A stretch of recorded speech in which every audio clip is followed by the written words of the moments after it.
button. Live from our nation's capital, it's the Inside Scoop with Mark Levine.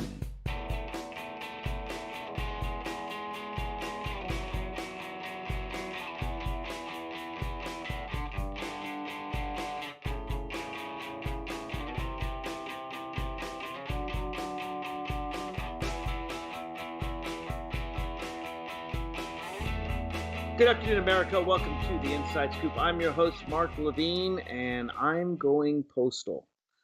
That's right. I am going to defend the post office. Now, you wouldn't think the post office would need defending. More than 90% of Americans trust the post office.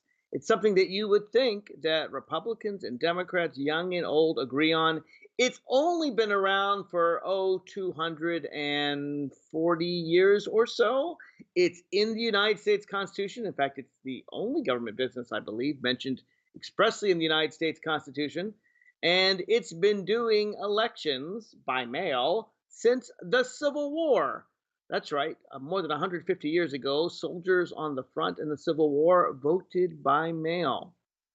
But the president is determined to put a stop. Voting, want people to vote. Statistics have shown that because Democrats believe in truth and Republicans are very resistant to science, that Democrats are taking far more precautions against COVID-19 than Republicans. Democrats are more likely to wear masks, practice social distancing, not attend crowded indoor places. Republicans, like a lot of them maybe in Sturgis, South Dakota, think they're immune to death. And in fact, I've played for you some of the really sad missives of people on Facebook, videos, saying, I said don't wear a mask. I said COVID-19 didn't exist. I was wrong, cough, cough. And the person dies a few days later. You need look no further than Herman Cain, who made the life-threatening and ultimately lethal decision to attend Donald Trump's Oklahoma rally, the one that everyone told him not to have. Well, it was sparsely attended, and that's good because the 6,000 or so who attended out of the 20 some odd thousand seats, whatever it was, are now dying, many of them. Herman Cain is dead. He's dead because he believed Republican lies. Republicanism is fatal to your health. 166,000 Americans are dead so far from COVID-19. We are losing 1,500 people a day. The highest, by the way, ever.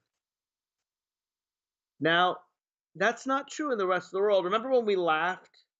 Well, laughed is a strong word. Let's just say we pitied Italy and Spain because they were having spikes, because they were having a total of 10,000 deaths over a period of a month. Yeah, well, we're doing that in more than a week. Yeah, shame on you, Italy. Who do you think can do more incompetent government? You think you're good at that, Italy, just because you have several governments in a year and just because you have, porn stars run for office and win? Yeah, we can beat you, Italy. We can be more dysfunctional. We can kill far more Americans than you can kill. We can give you vastly more incompetent government. That's indeed the Republican promise, right? Republicans do not believe government can work, and they're determined to prove it. And they're determined to prove it by running this country into the ground and killing innocent Americans. And you want to know where the lion's share of those Americans are coming from right now? Red states, red areas of states, Republican areas, conservative areas, rural areas. You understand why the cities got it at first. That's because, cities are more cosmopolitan. People travel abroad. We didn't really know what we were facing back in February and March. So yeah, the pandemic was bad at first in places like New York. Not now. No, now it's bad in Texas and Florida and Sturgis, South Dakota and Oklahoma. But interestingly, Because Democrats accept truth, accept science, accept reality, accept the fact that, yes, there are viruses out there and they can kill you. What we find is that in the primaries that have occurred since March, all you have to do is look at the Democratic primaries and the Republican primaries. Democrats are smartly voting ahead of time. Democrats are more likely, some two-thirds are voting absentee, voting by mail. By the way, there are different ways to do this. We're going to get into this. You don't have to actually cast your absentee ballot by mail. In most states, I know in my home state of Virginia, you can simply bring your ballot into the registrar's office so that you know it's been received. That's actually what I'm going to do. So there's all kinds of ways to do it. But Democrats are largely voting ahead of Election Day.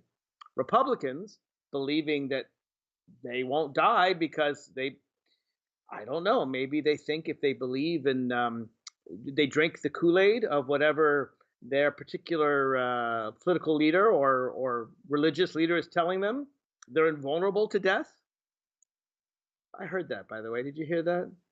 Do you remember those people going to that mega church early on, and the reporter there is wearing a mask and asking them, why are you here today? And aren't you worried about catching this disease? And everyone said, no, no, God will save me. Yeah, God doesn't save you when you're stupid. If you're so stupid that you jump off a building thinking God will save you before you hit the bottom, I'm sorry, the laws of gravity will probably win that one. Okay, almost certainly win that one. The same is true with COVID. Now, I admit it's more like Russian roulette than jumping off a building. It's not a 100% death sentence. It's more like sticking a gun to your head and hoping that the bullet is not in one of the 6 chambers that you use to shoot your skull. But why are you playing this game? In any event, because Republicans don't trust truth, don't trust science. We've talked about this in the past. We'll talk more about how this came to be about, because Republicans obviously used to be a very respected grand old party, the party of Lincoln, the party of Theodore Roosevelt, the party of Dwight D. Eisenhower. Yeah, well, now they're the party of conspiracy theorists and know-nothings, people who hate intelligence, literally hate the university, believe that knowledge is a bad thing, like the know-nothings of the 1840s. Worse, in fact, because the know-nothings called themselves know-nothings because it was a secret society, and they really meant that they were, when asked about the know-nothing party, they were supposed to say, I know nothing. But today, Republicans have done them one better. They're actually praising the lack of knowledge. They're praising the lack of science. But because of all this, people in red states tend to vote more often on Election Day. They think that they're immune to the virus because Donald Trump told them it would go away and played it down. And they, I guess, just don't believe the 166,000 Americans that are dead. They should believe it soon, though, because if they haven't had a cousin or a relative or a friend die, they will soon. But in any event, because Republicans are more often to show at the polls and Democrats are more likely to use mail-in voting, Donald Trump has decided to declare mail-in voting, which again has existed since the Civil War, suddenly to be awful. Now, a whole bunch of Western states, that's all they do. That's their system. California, Oregon, Washington, and even that liberal state called Utah, okay, not very liberal state, have entirely mail-in voting. Colorado does. And they've been doing it for several election cycles. And no one, Democrat or Republican, accused them of fraud. And the reason is quite clear. It's not like filling out a lottery ticket, right? You got your name, you got your social security number, you sign under penalty of perjury. In Virginia, you have to be witnessed. You have to have witnesses sign. Not only could you go to jail if you did the wrong thing, but you have to have a witness that would also go to jail if you, voted twice? You can't vote twice. When you vote once, they mark your name off. If they get 2 ballots with your name on it, not only is neither ballot counted, but you're about to go to jail for a very serious felony.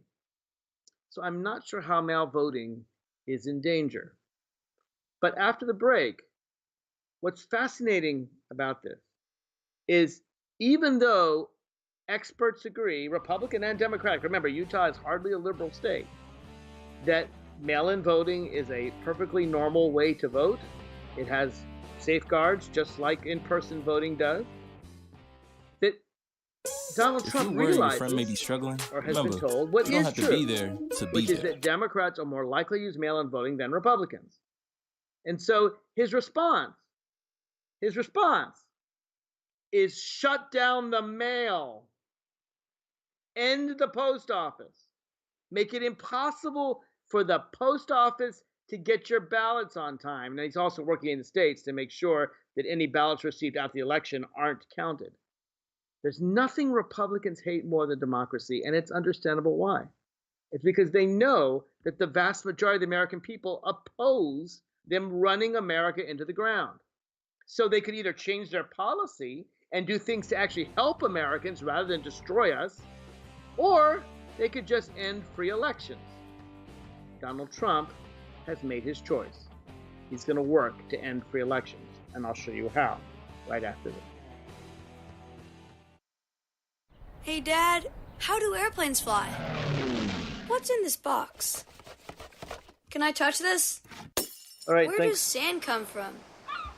Is this tree good for climbing? Just another day in What Trump happens if I land. mix these two things together? Yeah, who needs free elections? It's not like it's America or anything. What does this thing do? Kids are curious. I don't mean to pick on Italy, but including guns. the irony Talking to is them that about Italy's gun safety so in much your more home is a superior good than first us, step, and they're not but known you as can do being more. the most Always keep your guns competent in locked, terms of unloaded, and stored separately European for countries. ammunition. Spain as Storing well. your guns securely is the England best way to prevent is a family mess, fire, including but with not a mess intentional like shootings. us. For more information on safe gun storage and ways All to right, keep folks, your this family is your safe, break. visit We are in a commercial endfamilyfire.org. break, That's and we will be back in 3 endfamilyfire.org. minutes. Feel free, by the way, to share this What's this broadcast. thing called? I've got a lot to do today. I'm going to be playing clips and all, but Like I starting said, next week, kids are and I know curious. I've said this It's up to before, us but to this keep time them I safe. Brought to you absolutely by promise it, Endfamily Fire, because Brady, and the we've Ad done the Council. test. We will have live phone calls, and Wake you'll have a up and chance to text. talk back. Text. If you're watching me from Virginia, you know that we have a Text and catch very, the very bus. busy week in Virginia. We've got a special Text session and miss your stop. coming up. That'll be next Tuesday, Text and be dealing late to with the work. COVID and the budget and police and criminal Text and justice work. reform. If you want to write down the Text and number, pretend just so to you work. have it for next week and tell all your Text and friends, act surprised when it's going to someone be calls you out for not working. 888-488-MARK. Text and meet with a friend you haven't seen in 888-488-MARK, Hi. which is on your phone is Text and complain on their phone the whole time. 888-488-6275. Just save it on your phone right Text and now. listen Just to say them call complain in that to you're on Mark's your phone the show, whole time. 888-488-MARK. That's just because it's Text easy to and remember. whatever. 888-488-MARK. Get behind the wheel. But you can also write Put your down phone on your phone, passenger. Put it in the glove 888-488-6275. box. We'll be Just back don't on the text and air drive. in Visit 2 minutes. StopTextsStopWrecks.org. A public service announcement brought to you by the National Highway Traffic Safety Administration and the Ad Council. I'm Rick Smith, and this is Labor History in 2. That's On better. this day in labor history, the year was 1892. That was the day miners in Tracy City, Tennessee, rebelled against the state's convict lease system. Miners had been forced to work side by side with convict labor. The convicts, overwhelmingly African American, were forced to live in deplorable stockade conditions. Their presence in the mines served to minimize paid labor, keep wages low, and I paused Fox and it's not working now. I've got to start it over again. Hate that. Really make it hard the for you. same hours of work as the convicts. When they refused, the miners marched on the stockades where the convicts were housed. They released the convicts and marched them onto trains bound for Nashville, burning the stockades to the ground. The revolt at Guess they Tracy want me to see City that commercial followed again. armed All right, I'll watch the uprisings of commercial. thousands of miners the previous year in nearby Briceville and Coal Creek. Here, it is thought that the Knights of Labor leaders led miners to surround stockades, disarm guards, and Joining me release right now convicts is the onto President of the Knoxville United States, trains Donald. over the course And of they were several complaining days. about By you August of yesterday, saying, well, 1892, he's not there hundreds of miners negotiating. would We want to confront get state something forces in done. armed The shootouts Democrats have across put on the Grundy, table this $3 trillion Marion, and plan. Anderson counties, releasing convicts when they Okay. could onto trains What? bound for Nashville. Miners were eventually arrested and convicted, but these Something revolts done. would lead The Democrats have Tennessee put on the General table this Assembly $3 trillion to end plan. its convict lease system 4 years later, making them one of the first southern states to do so. Well, they brought in the entire state militia, heavy artillery and Gatling guns. For more information, go to laborhistoryin2.com, like us on Facebook, follow us on Twitter at laborhistoryin2. The newspaper said they won a great victory. handed out medals for their bravery. They got the convicts out of the mines. And now, the voice of reason in an unreasonable world, Mark Levine. Welcome back to the Inside Scoop. I am your host, Mark Levine. For the break, I explained why the president doesn't want mail-in voting. Obviously, that has nothing to do with fraud. Republicans and Democrats have used mail-in voting, well, since Abraham Lincoln started it for Union soldiers in the Civil War. So, that Nudnik, Abraham Lincoln, what did he know? What did he know? Well, no one actually complained about mail-in voting from the 1860s until Donald Trump. Why is he complaining? Interestingly, prior to the pandemic, actually, Republicans tended to use mail-in voting a little bit more often than Democrats did. Did you know that? Just because Republicans tended to be older voters, and older voters tended to use mail-in voting more than younger voters.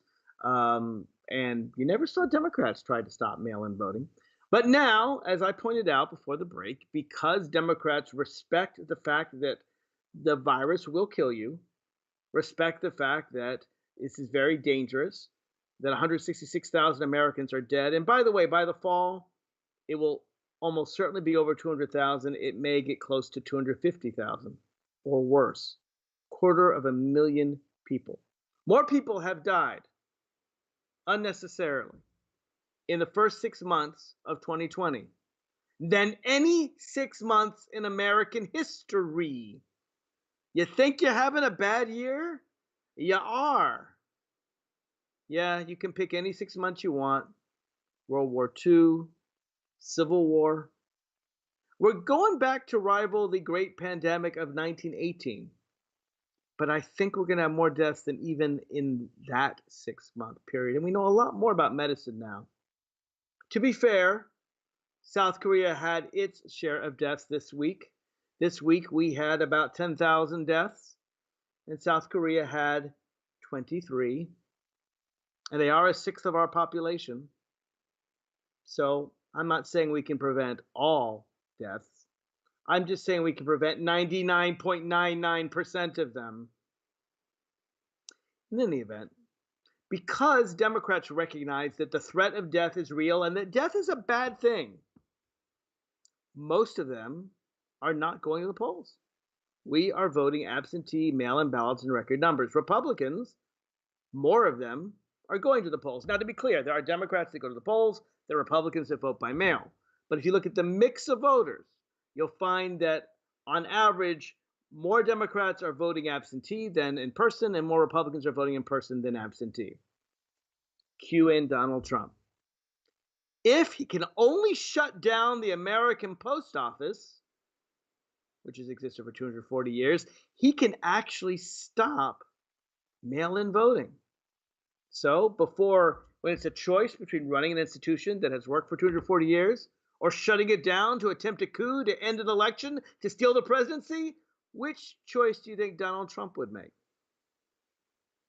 The Democrats, to their credit, as part of the coronavirus stimulus package, have insisted that a fair election be among that package, that voting by mail be part of that we fund the post office enough to pay for these ballots. And I personally called my representatives, and you should too, and insisted that there be no coronavirus deal without the promise of fair elections. As much as I think everyone needs $600 a week who's in need, people are starving, they're being evicted, the idea that we're going to end American democracy in order to get this money a little bit sooner, yeah, that doesn't appeal to me. American democracy is too important. But when Maria Bartiromo of Fox News, who asked Donald Trump, what is the sticking point in the negotiations on this vital coronavirus bill when so many Americans are suffering, so many are out of work, so many are in need of health care? Donald Trump makes clear, what's his real problem? His real problem is democracy. And what specifically are they pushing for that is causing this breakdown in any deals? Nancy Pelosi said that the Democrats want to, and the White House are still miles apart on stimulus. Well, they're right, and it's their fault. They want $3.5 billion for something that'll turn out to be fraudulent. That's election money, basically. They want $3.5 billion. Wait, just stop for a second. Election money. Yeah, they want money for elections. Who are these Democrats that believe in democracy? Who are these Democrats that think that the Americans should have a right to vote? Think about what he's saying. Yeah, in a $3 trillion package, we want to give 1,000th of the money so that there's money for elections. And Donald Trump just doesn't believe in elections. I guess in that respect, he's very similar to Vladimir Putin and Kim Jong-un. But he goes on. For the mail-in votes, okay, universal mail-in ballots. $3.5 trillion. They want $25 billion for the post office. Now, they need that money in order to have the post office work so it can take all of these millions and millions of ballots. Now, in the meantime, they aren't getting there. By the way, those are just two items. But if they don't get those two items, that means you can't have universal mail-in voting because they're not equipped to have it. So has the president ever put something so easily on the table, so naturally, so honestly? Donald Trump is very clear. Democrats are insisting on fair elections. It's a small portion of the budget. It's 1,000th of the budget. And they want fair elections. And they want universal mail-in voting. And they can't have it without this money. And I'm refusing it because I don't believe in fair elections. And likely his people have told him that there are Democrats that, in general, if they don't have to, won't risk their lives to go to vote. They'll want to vote by mail. We may have to risk our lives, my friends, but I'll get to that at the end of the broadcast. Let's hear more what he has to say. How bad it's been with this Carolyn Maloney scam. She scammed her way into an election. She probably lost, but they said mail-in ballots, it's all mixed up. Patterson, New Jersey, same thing. Yesterday, Virginia, 500,000 applications for ballots got sent to everybody. Nobody even knows. Got sent to dogs, got sent to dead people. Okay, wait. Hold on. A lot to unpack there. So Maloney, Patterson, his complaint is that when the initial returns come in, the people at the polls are more likely to be Republicans, so Republicans do well, and then they count all the mail-in ballots, and because more Democrats are voting mail-in, the proper winner is held. Okay. No evidence of them going to dogs. In fact, interestingly on that, there was a guy, a Republican, who wanted to prove that you could send a ballot to a dog. So he filled out a ballot in his dog's name and he sent it in. The authorities, I believe this is in California, but I'll double check that because I did read this story, returned a letter to him telling him that they've referred the matter over to the California District Attorney for prosecution. And while they won't recommend pressing charges to put the man in jail for several years because they understand that he was trying to test the system, if he does it again, they will seek to prosecute. So not only was no ballot sent, the experiment was tried, it failed, and only due to the decency and kindness of the election officials, and I don't know if they should have been so kind. I think they maybe should have thrown him in jail, but whatever. They did. They said you get one free pass. If you try to do it again, you're going to jail. The only one who's lying about it, of course, is Donald Trump. When we come back in the next segment, I want you to hear Maria Bartiromo push back against Donald Trump and insist that America doesn't need free elections. Believe it or not, she says that right after this. If you're worried your friend may be struggling, remember, you don't have to be there to be there. You can say how are you or get a fake tattoo. You can ask with an app if it works for you. All right, thanks. All right, next 4-minute break, folks. Feel free to chat. I'll go check the Facebook chat.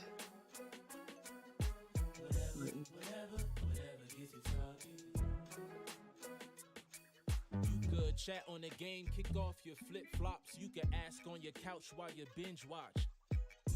However you do it, you gotta ask a friend. And if they don't share, you can ask again. Whatever gets you talking.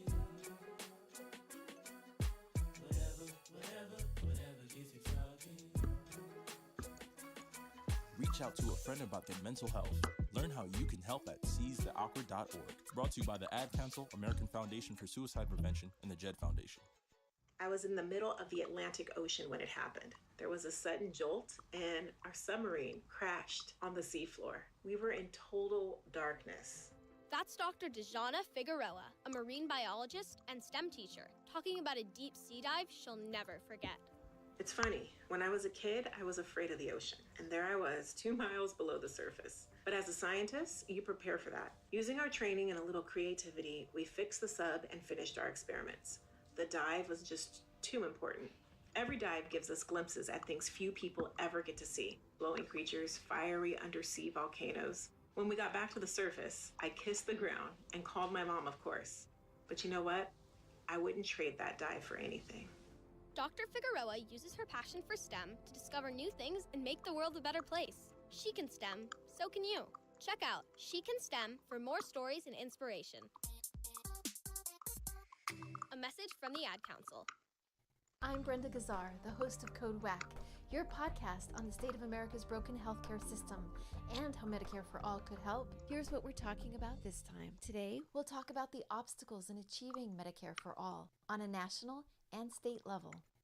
Michael Leidy has organized, advocated, and developed policy for single-payer Medicare for All nationally and in California for nearly 29 years.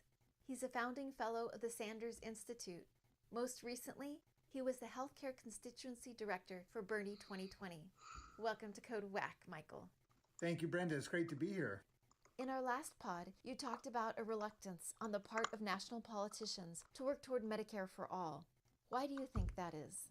I think it's a misunderstanding of the politics. I think there's an ideological commitment to a private insurance system.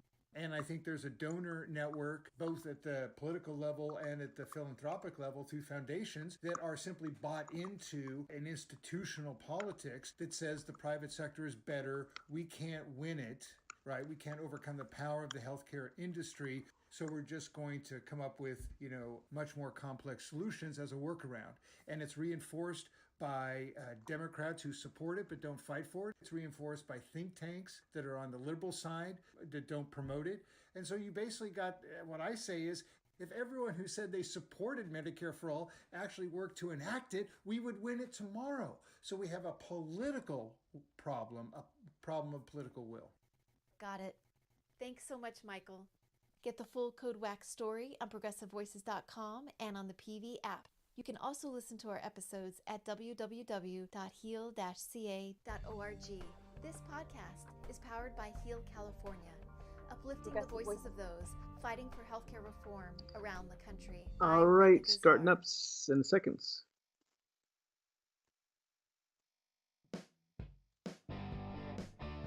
Back to the aggressive progressive, Mark Levine. Welcome back to the Inside Scoop. I'm your host, Mark Levine. It has been widely reported in the Washington Post and the Hill, on CNN and everywhere, that Donald Trump is threatening to end mail-in elections, to defund the post office in order to keep people from voting this fall. And because that's a really extreme charge, I didn't actually want to go to the source. I generally trust the Washington Post, sure, and the Hill and CNN. But the source, ironically, was Fox Business News. The source, because Donald Trump doesn't like to go very much on channels that challenge him, he went to the friendliest host he could find, Maria Bartiromo of not just Fox News, but Fox Business News. And it's hard to imagine a source more toady-like to Donald Trump than Fox News, but Fox Business is there for you. And she says, hey, what's the sticking point? What's the problem? And Donald Trump mentions one and only one problem he has with a $3 trillion bill. And that's that 1,000th, he's 0.1% of the funding, 0.1%. 99.9% he doesn't complain about, but 0.1% is going to election law, to election funding, specifically to the post office. The post office, in order to deliver mail-in ballots in time. Now, if you don't know, there is a new Postmaster General. And that Postmaster General named LaJoy, not much joy for Postmaster General LaJoy, but Louis DeJoy is not only a massive Republican donor, he also owns tens of millions of dollars in rival delivery services. That's right. The man owns parts of UPS and FedEx. So he doesn't really mind killing the post office. In fact, he enriches himself from that. And if you say to yourself, well, Mark, that can't be. That's a clear conflict of interest. That's clearly illegal. You don't understand today's Republican Party. They don't mind if you steal taxpayer dollars and stick it in your pocket. They're fine with that. Now, to be fair, they don't want someone struggling to pay the rent to get another $100 or so to feed their children to eat. They let the poor kids die. But if you are a billionaire and you want to stuff $50 million in taxpayer money in your pocket just by killing the post office, yeah, they're fine with that. And that's what Louis DeJoy, our new Postmaster General, wants to do. So he's setting up ways to reduce service, right? That's what we need. God, there's nothing America needs more than reduced service, reduced mail service, particularly around the time of an election.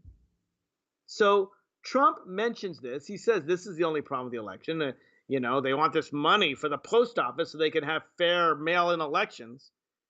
And Maria Bartiromo, she gets Donald. She's incensed on his behalf.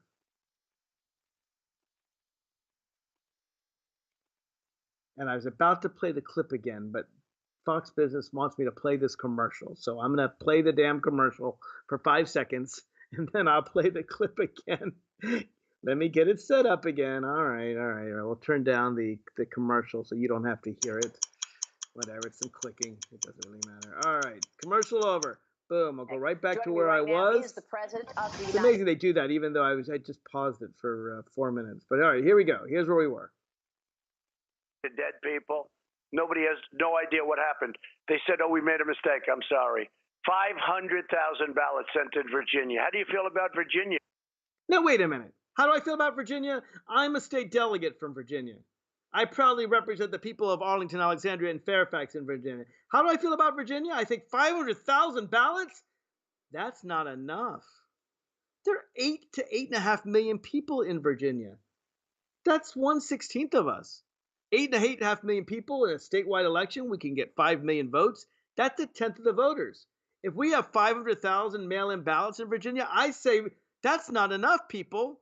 Get your mail-in ballot today. I have put mine in. I've put mine in. I'm one of those 500,000. That's only a tenth of Virginia voters. 500,000, how do I feel about that, Donald? I feel it's not enough. And all of us need to work to get our mail-in ballot. 1/10 is not enough. Going in there and you have 500,000 phony ballot applications. And you calling my ballot application phony, Donald? How do you know? This is all over. So this is what's holding it up. They want... No. That's only one aspect of it. This is what's holding up money for the American people. They want mail-in votings and they want money for the post office. This is one of the sticking points that's holding back stimulus for Americans during this coronavirus. The Democrats that's one wanting money for the post office for mail-in voting. So you hear how incensed she is? Wait. The Democrats are saying, this is Maria Bartiromo, the Democrats are saying that if you don't allow people to vote in an American election, you won't get your stimulus package? Yeah, that's what the Democrats are saying. You can hear how angry she is. How dare the Democrats insist on democracy? What do you think America is? Some kind of republic? Some kind of government of the people, by the people, and for the people? Some kind of government where we, the people, are in charge? How dare they think that? Don't they know international corporations are in charge? Don't they know that when Donald Trump gave a $2.5 trillion taxes, a lot of it went to foreign corporations? That's what matters. We have to make sure that Saudi sheikhs get more money. That's more important than letting Americans vote. It's not like American democracy matters, she's saying. We don't give a damn about democracy. Take your coup, stay in power forever, ignore American democracy. It doesn't matter. Listen to how angry she is. how angry she is that Democrats would insist on democracy. I'm sorry, Maria. I'm sorry you live in a republic. And if you don't like the republic, I assure you there are many dictatorships you can move to. And I hope you do soon. But we'll go on with the interview. Wonderful. That's right. How would you like to have, Maria, how would you like to have $3.5 billion for mail-in voting? Billion. So if you didn't have it, you wouldn't. You know how much money that is? Nobody has any idea. You know, people, $3.5 billion. Yeah, you know how much money that is? It's 1/1000th of the proposal, which is $3.5 trillion. It's 1/1000th. It means out of ever $999 going to other things, we're leaving $1 so that we have a fair election. Yeah, I don't know, Donald. Is democracy in America worth 1/1000th of the package? Is it? Is it? I mean, I get it. You hate democracy 99.9% of the time. Do you really hate it 100% of the time? They want $25 billion for the post office because the post office is going to have to go to town to get these great, ridiculous ballots in. You know, there's nothing wrong with getting out and voting. You get out and vote. They voted. There's nothing wrong with getting out and voting. Sure, there's a good chance you're going to die. But you know what? Just die, our president says. I've already killed 166,000 of you, so another 100, 200,000 more will die. It's not like your lives have any meaning. Go ahead and die. And what's interesting is, because the coronavirus doesn't distinguish between Republicans and Democrats, Donald, you're not just killing Democrats out there. Actually, most of us are smart enough to put in our ballots absentee. You're going out and killing Republicans. You're killing more of your people than ours. I know you don't give a damn about Democratic Americans. I know you don't think that liberals have any voice. I know you hate all the blue states, including your own state of New York. I get that. I get that. I know you don't give a damn about blacks or Latinos or women or gay people or, well, just about anyone. But it's your people that are going to die. Just like you killed all those people in Oklahoma, including Herman Cain, whose blood is on your hands. Now, I didn't love Herman Cain. I didn't agree with his politics, but I didn't wish the man dead. I would never have taken actions to kill him like you did.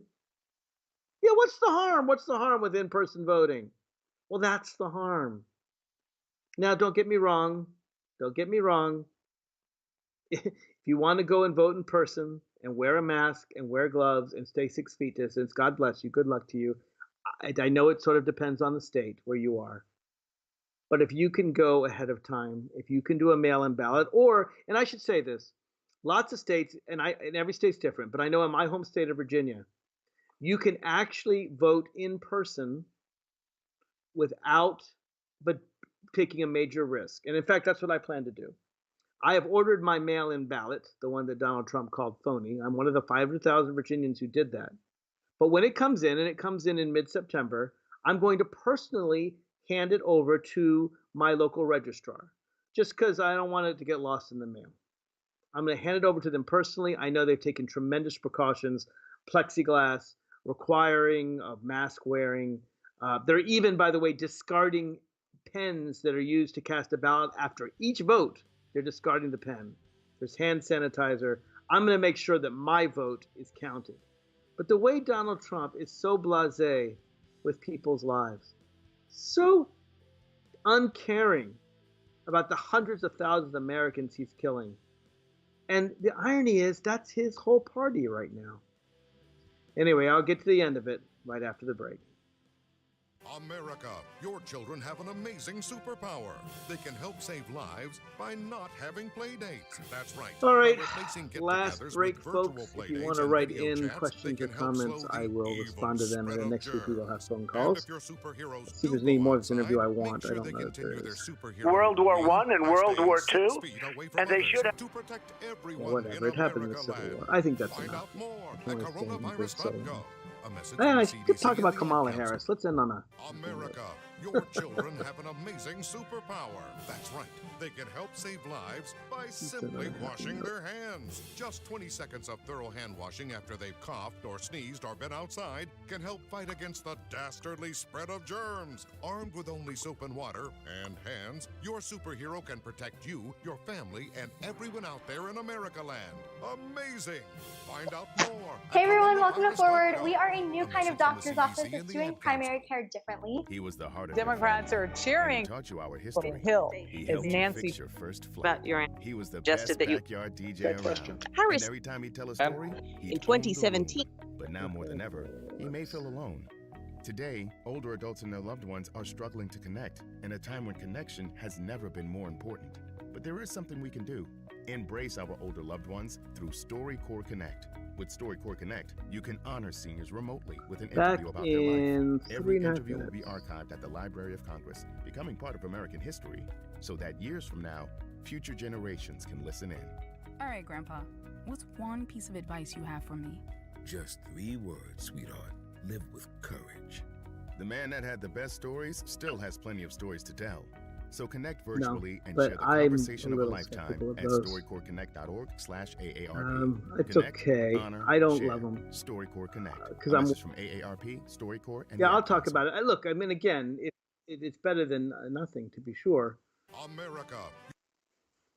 During today's COVID-19 crisis, the PR departments of every brand name corporation No, I are guess running the people slick are doing that in ads, Michigan. nobly proclaiming, "We're all in this together."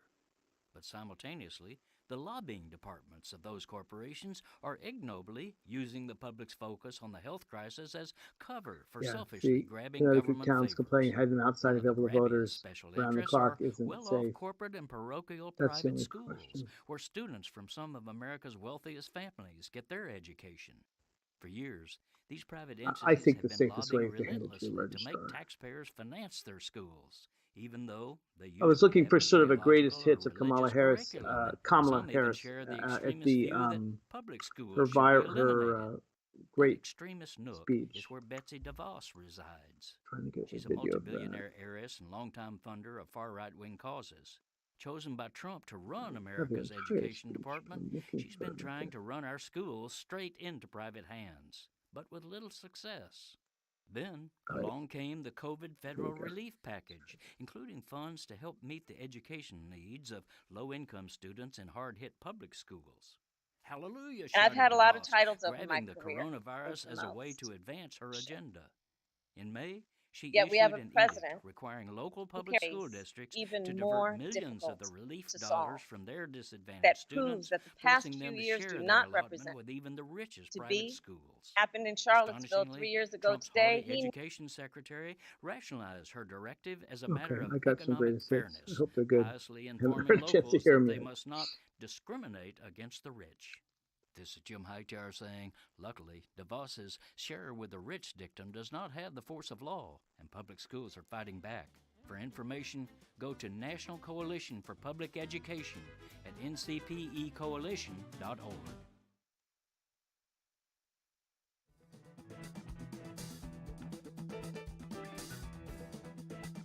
Back to the aggressive progressive, Mark Levine. Welcome back to the Inside Scoop. I am your host, Mark Levine. I want to end on a happier note. You know, speaking about Donald Trump all the time can lead to, well, tremendous stress, heartburn, heartache, depression. It's interesting. Depression is way up across America due to COVID-19. Of course, in other countries where they've dealt with it responsibly, they're not having anywhere near the death toll or the virus toll that we have had. So this sort of depression that is very common now in America is much less common there.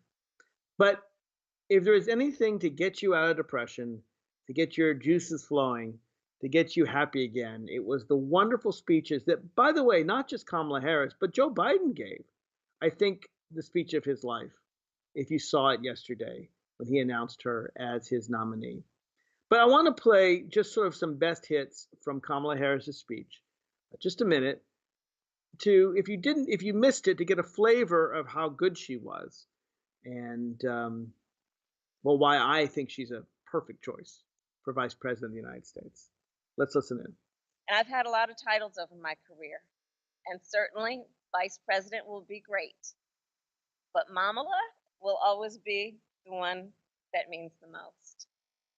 America is crying out for leadership. Yet we have a president who cares more about himself than the people who elected him. A president who is making every challenge we face even more difficult to solve. We need more than a victory on November 3rd. We need a mandate that proves that the past few years do not represent who we are or who we aspire to be. Joe likes to say that character is on the ballot, and it's true. When he saw what happened in Charlottesville 3 years ago today, he knew we were in a battle for the soul of our nation. And together with your help, that's a battle we will win. That just gives you a little flavor, talking about being a mom, very sweet, very gentle, very loving. She also talked very lovingly about Joe Biden's son, Beau Biden, who recently died of a brain tumor. Wonderful, wonderful Attorney General of Delaware who got to know Kamala Harris when she was the Attorney General of California, and talked very affectionately about Beau Biden, and in doing so, certainly harkened back to Joe Biden. But we also saw a fighter, a real tough person, someone who you may remember, and I remember with great affection, in her tearing apart Kavanaugh and Bill Barr, who basically made sure that officials answered her tough questions, and they clearly couldn't, and showed themselves to be incapable and incompetent for the job. She was very good at that. One of her best lines, which wasn't in this news clip, unfortunately, but one that I really enjoyed, was which she pointed out the fantastic economy that President Obama and Vice President Biden bequeathed to Donald Trump. Remember, we were in the greatest recession since the Great Depression. Now, that used to be true. It's no longer true because currently in 2020, we're in the greatest recession since the Great Depression. And frankly, at points, it was worse than the Great Depression in terms of the immediate decline. So in 2008, under George W. Bush, that was the worst we had faced. Now under Donald Trump, it's even more bad. But remember that Biden and Obama, of course, pulled us out of that recession to a roaring economy. And Kamala Harris pointed out that Donald Trump inherited that great economy, ran it into the ground with the worst unemployment again since the Great Depression.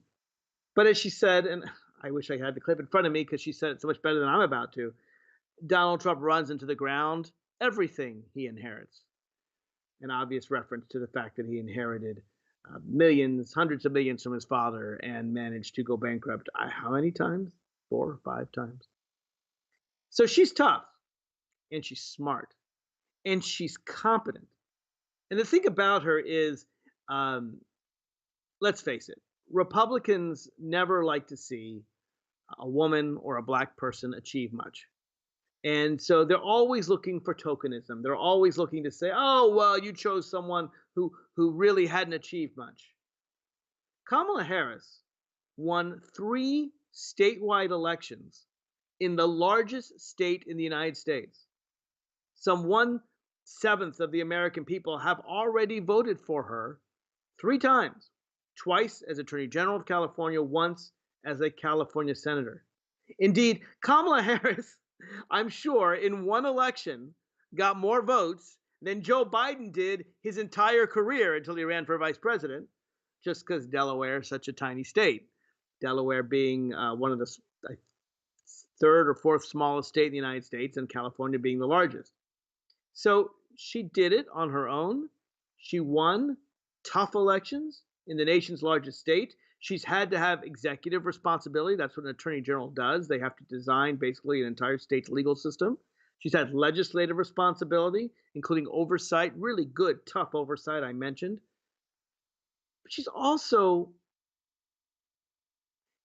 someone who is a child of immigrants, a child of an Indian mother and her Jamaican father.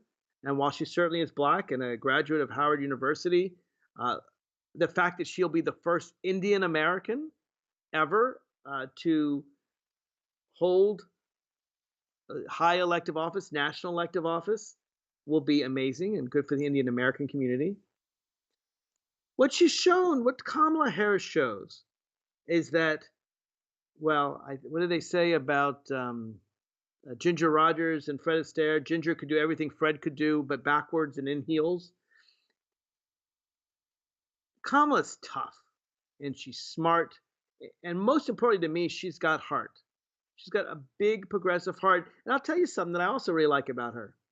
I know that Kamala Harris will tell Joe Biden behind the scenes what she thinks in no uncertain terms. And I want that in a vice president. There were a few times in the Obama administration where I thought, honestly, Obama got it wrong and Biden got it right. I thought that was true, for example, in foreign policy. I also definitely thought it was true when it came to marriage equality, when Joe Biden came to the right conclusion before Barack Obama did. And a good, loyal vice president tells the president behind the scenes her honest, frank opinion. When Joe Biden introduced Kamala Harris, he said that the only thing that Barack Obama told him when he was going to be vice president, Joe Biden, what did he want? And Joe Biden said, here's what I want, Barack. I want that when you're making a tough decision, and you've heard from everyone in the room, I want to be the last person in the room you talk to before you make that decision. And Barack said, deal. And now Kamala has been promised the same thing by Joe Biden. Kamala Harris will be the last person in the room Joe Biden talks to. That doesn't mean she'll necessarily get her way. And of course, a good, loyal vice president, if you don't get your way, needs to be quiet and serve, barring some catastrophe. But most of these things, they're not a question of values. Kamala Harris shares Joe Biden's values. They're questions of strategies, tactics. There are different ways to resolve difficultly tough moral, political, legal, ethical questions. I like that she'll be in the room. And when she's in that last room, she's representing people in America who've been, let's face it, treated as second-class citizens for too long. The very people that Donald Trump hates so much, immigrants, black people, women, strong women, intellectuals, smart people, all the people Donald Trump hates, all the people, she's from California, right? She was the district attorney of San Francisco. Kamala Harris represents a progressive voice in the room. Now, I'll be the first to admit she's not as progressive as Bernie Sanders. I'm okay with that. Personally, I'm not as liberal as Bernie Sanders. I'm not a socialist. I believe in a mixture of socialism and capitalism. She can be tough. She was tough. She was former attorney general. She's going to get some pushback from the left for how tough she was. But I think between Joe Biden and Kamala Harris, we are going to get the most progressive ticket that we could get and win and beat Donald Trump. I'm proud to have her there. I'm excited to have her there. I'm excited that black women who in the last election voted 94% for Hillary Clinton will get a voice. She will be the first black woman vice president, and I'm confident she will win with your help. But that's not why she's there. That's a part of it. But that's the part that everyone talks about. I want to talk about her intelligence, her grit, and her heart. Because she's going to be an excellent vice president, just like I think Joe Biden is going to be an excellent president. And unless Donald Trump manages to achieve his coup, they will be. One last word out there, if you're a postal worker or you know of one. I'm going to ask you, people, loyal people of the post office, as this election comes close, ignore every other piece of mail. Every other one else's mail can be delayed a week. That's fine. You get those election ballots in on time. Do it for your country. This is Mark Levine, signing off.